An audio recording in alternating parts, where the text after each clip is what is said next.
Hello, rockers. This is Phil Lewis from L.A. Guns, and you're watching BackstageAxxess.com, where the real show begins. This is Scotty Griffin, and you're on BackstageAxxess.com, where the real show begins.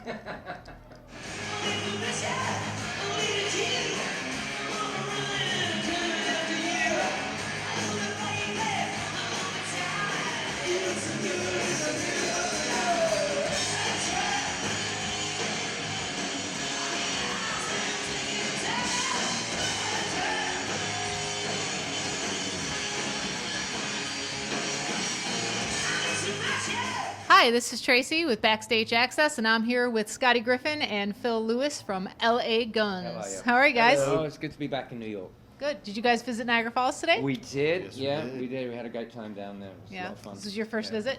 No, but it's been a long time. Yeah. Beautiful day. Yeah, perfect. Big day. We bring the good weather with us. We do. That's what we say.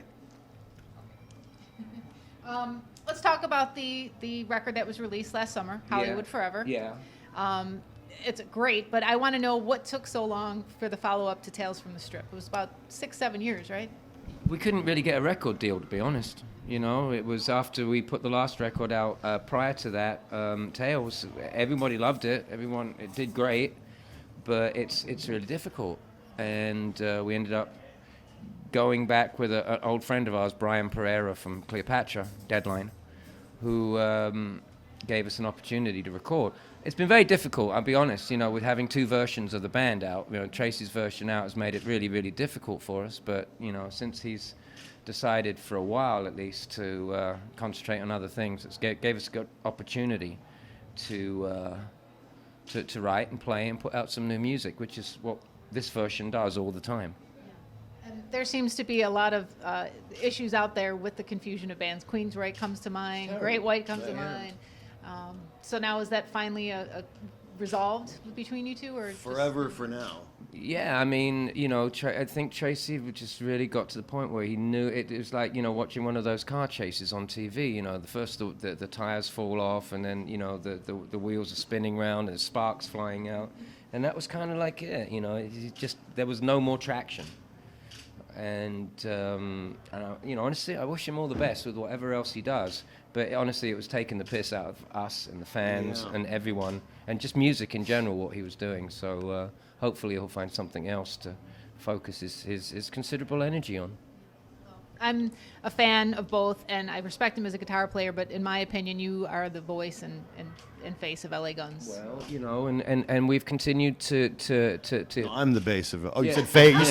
You said face. I mean, yeah. Okay.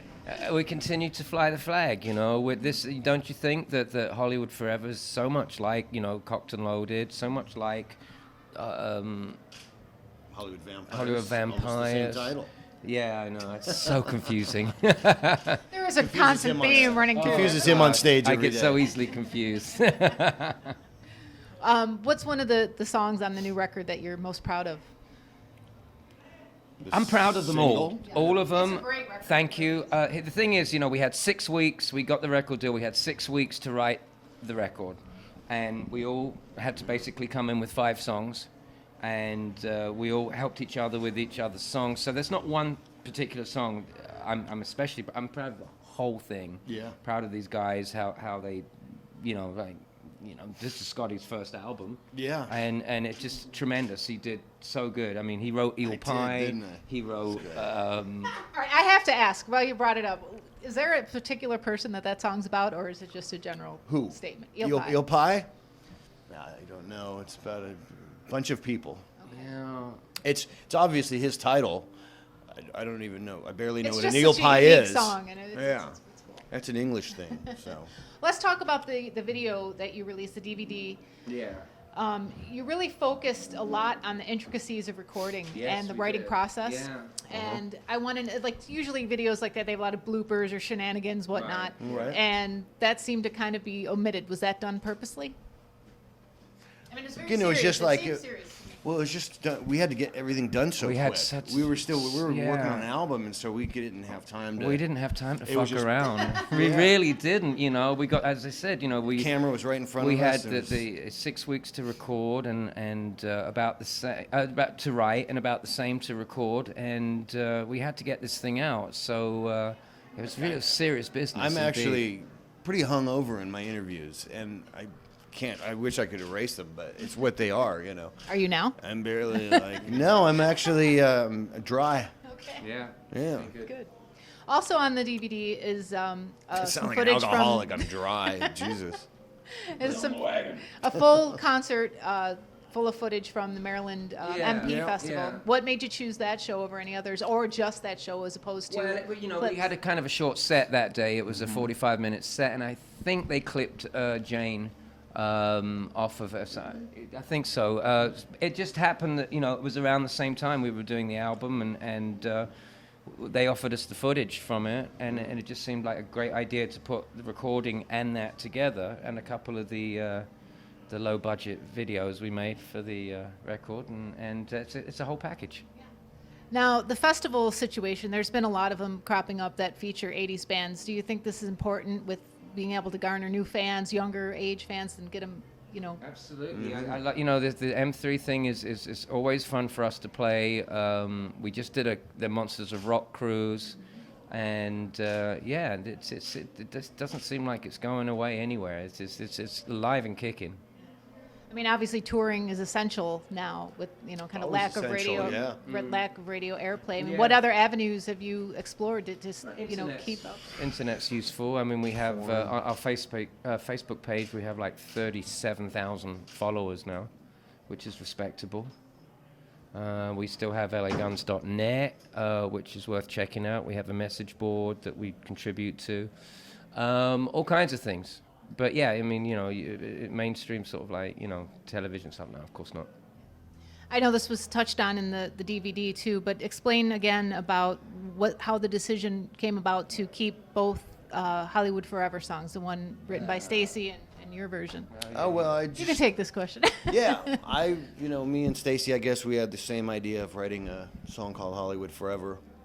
We kind of knew the title of the record. Yeah. We said, well, all right, we're going to call That was the before record. we wrote anything. Before we He said, came okay, up with we're it. going to call the record. What do you think? And it was like, yeah, it's good. So they both went off and wrote a song called Hollywood Forever, and they're both great songs. Agreed. And one starts the record and one ends it.